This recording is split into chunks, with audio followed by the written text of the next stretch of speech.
내가 만약 늙은 어미보다 먼저 죽는 것을 부끄럽게 여긴다면 이 어미는 웃음거리가 될 것이다. 내가 옳은 일을 하고 받은 형벌이니 비겁하게 목숨을 구걸하지 말고 떳떳하게 죽음을 맞아라. 내 죽음은 너 한 사람의 것이 아니라 조선 민족 전체가 짊어지고 가야 할 것이다. 1910년 2월 14일 발렌타인데이에 사형 선고를 받은 안중근 의사에게 어머니 조마리아 여사께서 보낸 편지의 내용입니다. 이 내용을 공개하며 안중근 의사에 대한 특별 취재를 진행한 외신 기자가 있습니다. 그녀의 이야기를 통해 외국인의 시선에서 바라본 그날의 역사를 들어보고 되새기는 시간을 가져보겠습니다. 이야기를 시작하기 전에 구독과 좋아요는 이미 누르셨죠? 감사합니다. 그녀의 이야기를 시작합니다. 안녕하세요. 저는 프랑스의 문화 전문 기자로 활동하고 있는 마리 듀랑이라고 합니다. 저는 수년간 전 세계를 돌며 다양한 문화와 역사를 취재해왔습니다. 그러나 최근 한국 영화 하얼빈이 전 세계적으로 흥행하고 있다는 소식을 들으며 새로운 호기심이 생겼습니다. 이 영화는 1909년 하얼빈에서 이토 히로부미를 암살한 안중근 의사의 이야기를 다뤘다고 하더군요. 단순한 역사적 사건을 넘어 이 영화가 한국에서 큰 반향을 일으키고 있다는 점이 저를 더욱 궁금하게 만들었습니다. 사실 저는 영화가 공개되기 전까지 안중근이라는 인물에 대해 잘 알지 못했습니다. 프랑스에서는 그의 이름이 널리 알려져 있지 않기 때문입니다. 그러나 하얼빈이 한국 관객들로부터 눈물과 감동을 주는 작품이라는 극찬을 받고 있다는 이야기를 듣고는 도대체 어떤 사연이 있기에 이토 히로부미를 암살한 사건이 오늘날까지도 이렇게 강렬한 울림을 줄 수 있는지 궁금해졌습니다. 그래서 저는 곧바로 극장을 찾아가 영화를 관람하게 되었습니다. 영화를 보는 내내 저는 안중근이라는 인물과 그의 이야기에 점점 빠져들었습니다. 그는 단순한 저격수가 아니었습니다. 그는 철학자이자 사상가였고 조국을 위해 자신의 생명을 내던진 독립운동가였습니다. 영화를 통해 안중근 의사의 행동이 단순한 폭력이 아니라 조선을 침탈한 일본 제국주의에 대한 강렬한 저항이라는 것을 깨달았습니다. 영화가 끝난 후 저는 결심했습니다. 이 이야기를 좀 더 깊이 알아보고 전 세계에 알릴 수 있도록 취재를 시작해야겠다고 말입니다. 안중근 의사는 하얼빈에서 이토 히로부미를 암살한 후 곧바로 체포되어 일본으로 끌려갔습니다. 이후 그는 일본 법정에서 자신이 왜 이토를 암살했는지 조목조목 밝히며 자신의 행동이 단순한 살인이 아니라 독립운동의 일환임을 강조했습니다. 특히 그의 재판에서 밝혀진 이토를 암살한 15가지 이유는 단순한 역사적 기록을 넘어 한국인들에게 지금까지도 중요한 메시지를 전달하고 있습니다. 안중근 의사의 삶은 단순히 한국만의 역사가 아니라 모든 민족이 공감할 수 있는 자유와 정의, 그리고 평화를 위한 투쟁의 상징이었습니다. 1909년 10월 26일 만주 하얼빈역에 울려 퍼진 총성은 단순히 한 명의 생명을 앗아간 사건이 아니었습니다. 그것은 제국주의의 억압에 맞선 작은 나라의 마지막 외침이었으며 동양의 역사를 다시 쓰게 한 중요한 순간이었습니다. 이토 히로부미는 일본의 초대 내각 총리 대신이자 메이지 유신의 핵심 인물이었습니다. 그는 조선 침탈의 설계자이자 실행자로서 조선이 일본의 보호국으로 전락하는 데 결정적인 역할을 했습니다. 1905년 을사조약을 강제로 체결하며 조선의 외교권을 박탈했고 정미칠 조약을 통해 조선 군대를 해산시켰습니다. 이 과정에서 수많은 조선인들이 희생되었고 나라를 잃은 상실감은 조선 민중의 삶에 깊은 상처를 남겼습니다. 이토는 조선뿐 아니라 동아시아 전체를 일본의 지배 아래 두겠다는 야망을 품고 있었습니다. 그는 러일 전쟁의 승리를 발판 삼아 조선을 일본의 식민지로 만들기 위한 기반을 닦았습니다. 그러나 그의 행동은 단지 조선 민중의 삶을 파괴한 것에 그치지 않았습니다. 그는 일본과 조선, 그리고 청나라가 협력해야 한다고 주장했지만 실제로는 이를 명분 삼아 동양 민족을 지배하려는 야심을 숨기고 있었습니다. 안중근 의사는 이러한 이토의 기만을 간파했고 동양 평화를 위협하는 그의 존재를 제거해야 한다는 결심에 이르게 됩니다. 하얼빈 사건이 일어나기까지 조선의 상황은 참담했습니다. 1895년 명성황후 시해 사건은 일본 제국주의가 조선을 무력으로 제압하려는 첫 신호탄이었습니다. 당시 일본 공사 미우라고로의 지휘 아래 일본군과 낭인들이 경복궁에 난입해 명성황후를 참살했습니다. 일본은 조선의 권력을 무력으로 제압하고 자국의 이익에 따라 조선을 조종하려 했습니다. 그 중심에 있었던 인물이 바로 이토 히로부미였습니다. 이토는 이후 조선의 외교권을 빼앗고 경제적 수탈을 본격화했습니다. 화폐 정리 사업을 통해 조선의 전통 화폐를 일본 화폐로 대체하며 조선 농민과 상인의 자산을 강제로 빼앗았습니다. 이는 조선 경제를 완전히 일본에 종속시키기 위한 것이었습니다. 일본군은 동학 농민운동을 무력으로 진압하며 수많은 조선인을 학살했습니다. 이러한 일련의 사건들은 조선을 피폐하게 만들었고 국민들에게 씻을 수 없는 고통을 안겼습니다. 안중근 의사는 이러한 상황 속에서 의병 활동을 시작했습니다. 그는 단순한 무장 투쟁에 그치지 않고 조선 독립의 당위성을 국제사회에 알리기 위해 노력했습니다. 이토는 조선을 짓밟고 동양 평화를 깨뜨린 제국주의의 상징이었고 안중근 의사는 그를 처단함으로써 일본 제국주의의 야망에 제동을 걸고자 했습니다. 하얼빈 사건은 철저히 계획된 의거였습니다. 안중근 의사는 단지동맹을 결성해 동지들과 함께 손가락을 자르며 조선 독립에 대한 굳은 의지를 다졌습니다. 안중근 의사는 체포된 후에도 자신의 행동이 단순한 암살이 아님을 강하게 주장했습니다. 그는 자신이 조선의 독립을 위해 싸우는 의병장이며 국제법상 전쟁 포로로 대우받아야 한다고 주장했습니다.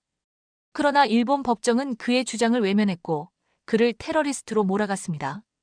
그러나 그가 밝힌 이토 히로부미 암살의 15가지 이유는 조선을 침탈한 일본 제국주의의 실체를 적나라하게 드러냈습니다. 그가 결성한 단지동맹은 독립을 위해 목숨을 바친다는 굳은 의지를 상징합니다. 단지동맹의 일원들은 자신의 약속을 다짐하며 손가락을 잘랐고 피로 대한독립이라는 글자를 썼습니다. 하얼빈 의거 전 그는 단지동맹의 동지들과 함께 이토 히로부미 암살을 계획하며 마지막 순간까지 고뇌했습니다. 1909년 10월 26일 안중근 의사는 하얼빈역에서 이토 히로부미를 암살한 후 현장에서 체포되었습니다. 그는 체포 당시에도 흔들림 없이 자신의 신념을 드러냈습니다. 나는 조선의 의병장으로 조국의 독립과 동양의 평화를 위해 이토 히로부미를 처단했다. 안중근은 체포된 후 리순 감옥으로 이송되었습니다. 약 2000km에 이르는 험난한 여정을 거쳐 도착한 리순 감옥은 이미 일본의 식민 통치 아래 있던 곳이었습니다. 이곳에서 그는 자신이 왜 이토를 암살했는지 그리고 일본이 조선을 어떻게 억압하고 있는지를 세계에 알리기 위해 노력했습니다. 1909년 12월 19일 일본 법정에서 그의 첫 재판이 열렸습니다. 재판은 철저히 일본의 입장에서 진행되었고 일본인 판사와 검사가 모든 과정을 주도했습니다. 그러나 안중근 의사는 일본 법정에서도 자신감 넘치는 태도로 논리적인 주장을 펼쳤습니다. 그는 자신이 단순히 개인적 원한으로 사람을 죽인 범죄자가 아니라 조선의 독립을 위해 싸운 군인임을 강조했습니다. 그는 일본 판사를 향해 이렇게 말했습니다. 나는 조선의 의병장으로서 전쟁 중 적장을 처단한 전쟁 포로입니다. 국제법에 따라 전쟁 포로는 적국의 법정에서 재판받을 이유가 없습니다. 나를 심판하려면 만국공법과 국제법에 따라야 합니다. 이 발언은 일본 법정을 충격에 빠뜨렸습니다. 그의 논리는 명확했고 일본 판사들은 이를 반박하기 어려웠습니다. 그는 재판에서 자신이 이토를 처단한 15가지 이유를 하나씩 설명하며 자신의 행동이 조선과 동양 평화를 위한 정당한 행위였음을 증명했습니다. 조국의 동포 여러분, 그리고 미래의 후손 여러분, 제가 이토 히로부미를 처단한 이유를 밝히려 합니다. 그것은 이 땅에 억압받는 모든 조선인들과 미래 세대의 자유와 존엄을 위한 선택이었습니다. 첫째, 명성황후 씨의 책임 때문입니다. 1895년 일본은 우리 조선의 국모를 비참하게 살해했습니다. 경복궁에 난입한 일본 낭인들이 명성황후를 시해했을 때 이토 히로부미는 이를 방조한 책임자였습니다. 이 사건은 일본 제국주의가 조선을 짓밟기 시작한 첫 신호탄이었습니다. 둘째, 을사조약을 강제로 체결했기 때문입니다. 1905년 이토는 우리 조국의 외교권을 강탈하고 조선을 일본의 보호국으로 전락시켰습니다. 이토는 우리 민족의 자주권을 무참히 짓밟았습니다. 셋째, 정미 7조약을 통해 조선 군대를 해산했기 때문입니다. 1907년 그는 조선의 군대를 강제로 해산했습니다. 우리 민족을 지킬 방패를 빼앗고 수많은 군인이 의병으로 나서도록 만들었습니다. 이로 인해 더 많은 희생이 따랐습니다. 넷째, 고종 황제를 폐위시키고 헤이그 특사를 탄압했기 때문입니다. 우리 황제께서는 만국평화회의에 특사를 보내 조선의 독립을 호소하려 하셨습니다.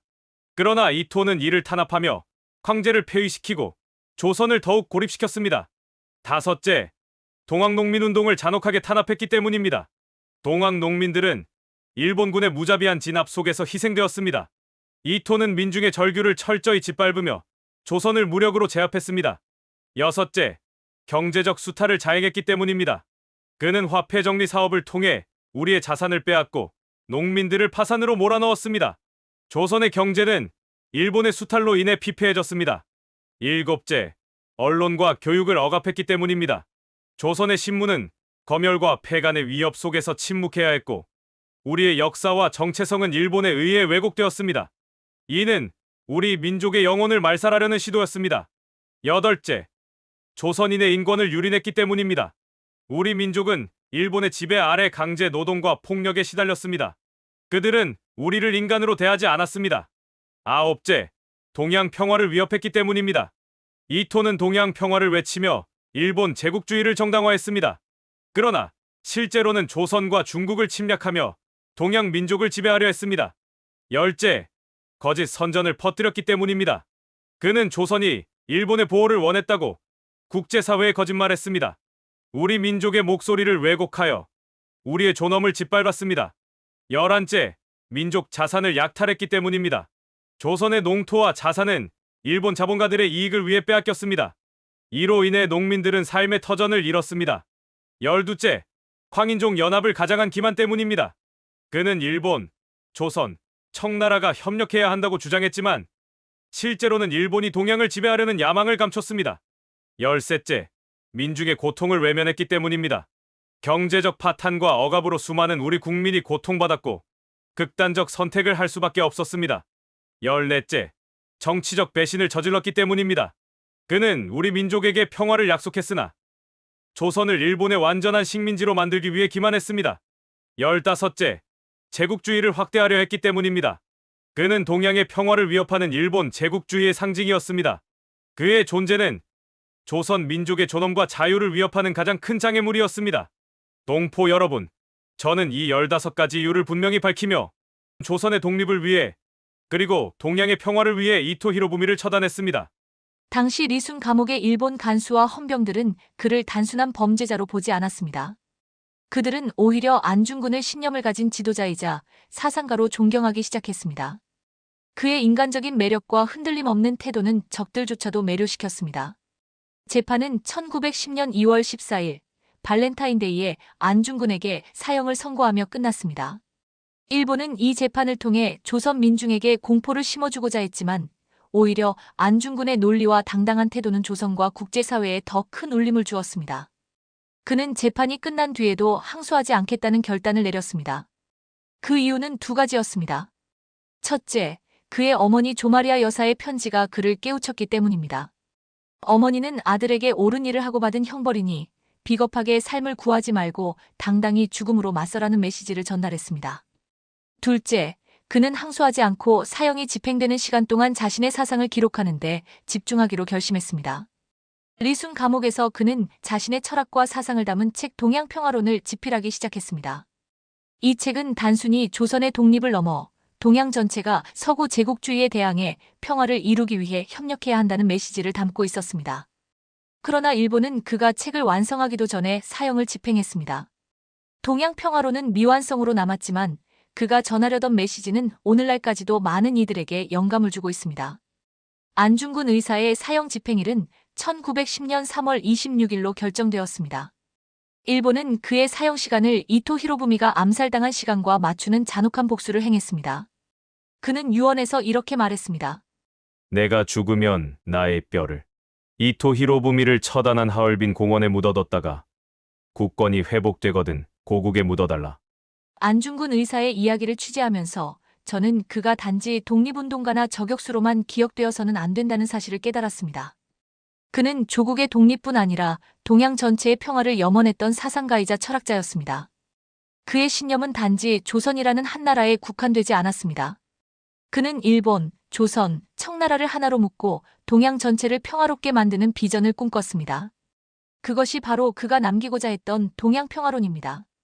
그는 감옥 안에서도 펜을 놓지 않았고 자신의 철학과 비전을 기록하기 시작했습니다. 안중근 의사는 동양이 연합해야만 서구 열강의 침략을 막고 진정한 평화를 이룰 수 있다고 믿었습니다. 그는 일본, 조선, 청나라가 힘을 합쳐 서양 제국주의의 침략에 대항할 것을 주장했습니다. 안중근은 동양 각국이 각자의 이익을 위해 분열되기보다는 서로 협력하고 평등하게 공존해야 한다고 역설했습니다. 그는 이렇게 말했습니다. 같은 동양인끼리 싸우는 것은 서양 제국주의의 먹잇감을 제공하는 행위일 뿐입니다. 동양 민족이 하나로 뭉쳐야만 진정한 평화를 얻을 수 있습니다. 리순 감옥에서 그는 자신의 신념을 구체화하기 위해 글을 썼습니다. 동양 평화론은 단지 이상적인 평화를 논한 철학적 글이 아니었습니다. 그것은 실질적인 계획과 비전을 제시한 작품이었습니다. 그는 교육, 경제 협력, 외교 정책 등 구체적인 방안을 통해 동양 민족 간의 연대를 강조했습니다. 특히 그는 서양 제국주의의 침략으로부터 동양을 지키기 위해 서로를 적으로 간주하지 말고 협력해야 한다고 강하게 주장했습니다. 그러나 일본은 안중근에게 그의 책을 완성할 시간을 허락하지 않았습니다. 그들은 그의 신념이 널리 퍼지는 것을 두려워했습니다. 1910년 3월 26일, 일본은 그를 처형하며 그의 육체를 사라지게 했지만 그의 신념까지 없앨 수는 없었습니다. 동양 평화론은 비록 미완성으로 남았지만 그의 사상은 이후 조선의 독립운동과 동양 민족들의 항쟁 속에서 이어졌습니다. 저는 이 부분을 취재하면서 깊은 감동을 느꼈습니다. 안중근의 사상은 단지 과거에 머무르는 것이 아니라 오늘날에도 큰 의미를 가지고 있기 때문입니다. 동양의 민족들이 서로 단결하고 협력해야 한다는 그의 메시지는 지금도 여전히 유효합니다. 그는 단순히 조선을 위한 영웅이 아니라 전 세계의 정의와 평화를 꿈꾼 사상가였습니다. 안중근 의사가 감옥에서 남긴 말 중 하나가 깊이 마음에 남습니다. 나는 천국에서도 조선의 독립과 동양의 평화를 위해 기도할 것입니다. 그의 꿈은 비록 그가 생전에 이루지 못했지만 그 꿈은 지금도 살아있습니다. 그의 희생과 신념은 동양 민족들에게 지속적으로 영향을 미치고 있으며 세계의 많은 사람들에게 영감을 주고 있습니다. 저는 이 이야기를 통해 그가 전하고자 했던 메시지가 전 세계에 더 널리 퍼지기를 바랍니다. 안중근 의사의 삶을 취재하며 제가 가장 깊은 감동을 받은 부분 중 하나는 바로 그의 어머니 조마리아 여사의 존재였습니다. 그녀는 단순히 안중근 의사의 어머니로서의 역할을 넘어 조국과 민족을 위해 아들의 희생을 받아들인 위대한 인물이었습니다. 그녀의 강인한 정신과 사랑은 안중근 의사의 마지막 순간에 커다란 영향을 미쳤습니다. 1910년 2월 14일 발렌타인데이에 그는 사형 선고를 받았습니다. 이 소식은 그의 가족들에게도 전해졌고 어머니 조마리아 여사는 아들에게 마지막 편지를 보냈습니다. 조마리아 여사의 편지는 단순히 어머니가 아들에게 보내는 메시지가 아니었습니다. 그것은 민족을 위한 희생을 강조하는 강렬한 호소였습니다. 그녀는 편지에서 이렇게 말했습니다.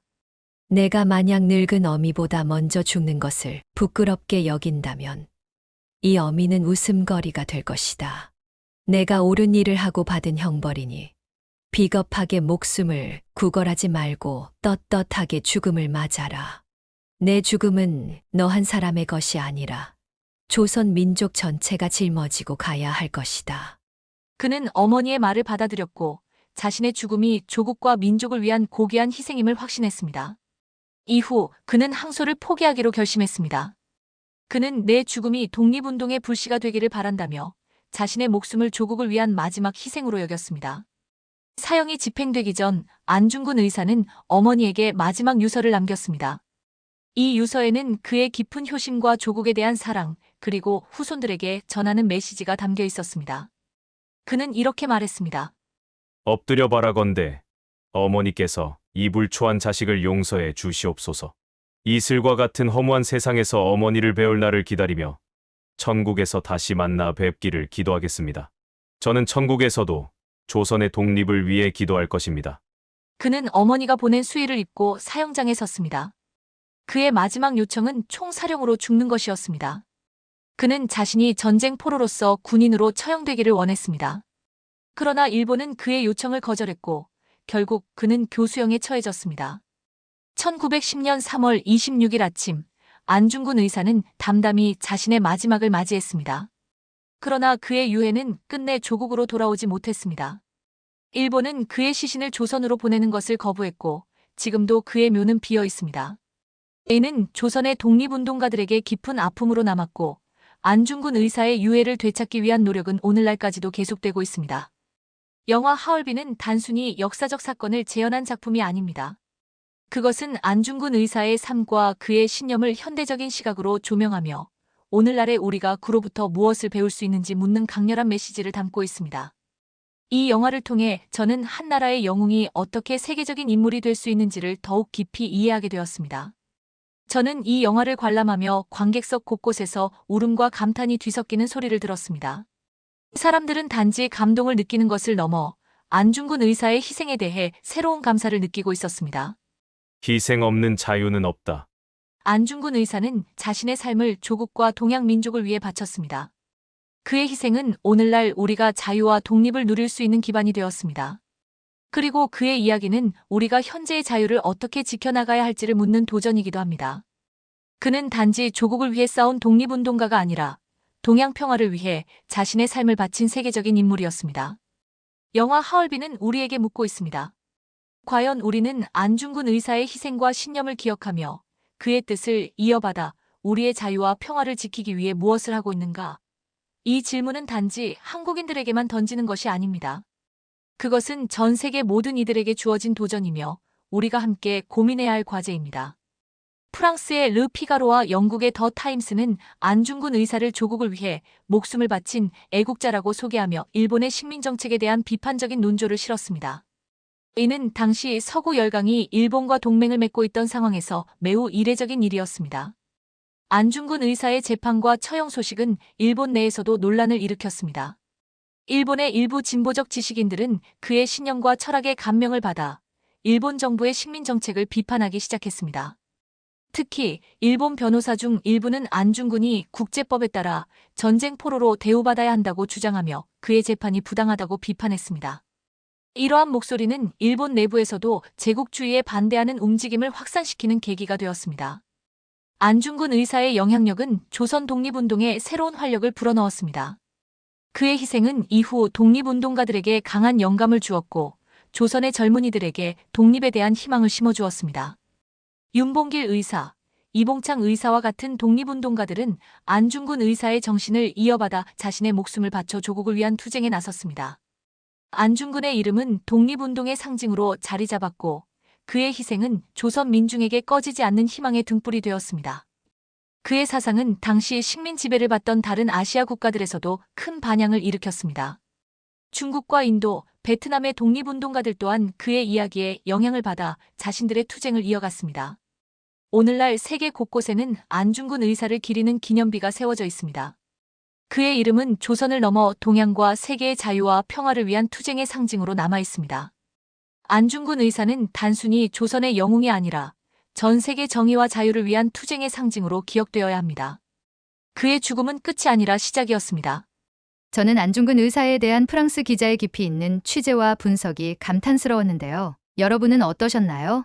단순히 한국의 영웅으로 그치지 않고 전 세계적인 맥락에서 그의 신념과 희생을 조명한 점이 인상 깊었습니다. 특히 동양 평화론을 통해 안중근 의사가 꿈꿨던 평화가 지금도 유효한 메시지로 전달된다는 점은 매우 감동적이었는데요. 그의 죽음이 조선의 독립운동뿐 아니라 전 세계의 정의와 평화의 상징으로 자리 잡았다는 기자의 시각에 깊이 공감되었습니다. 오늘의 감동적인 이야기에 동감하셨다면 구독과 좋아요 부탁드려요. 끝까지 시청해 주셔서 감사드립니다.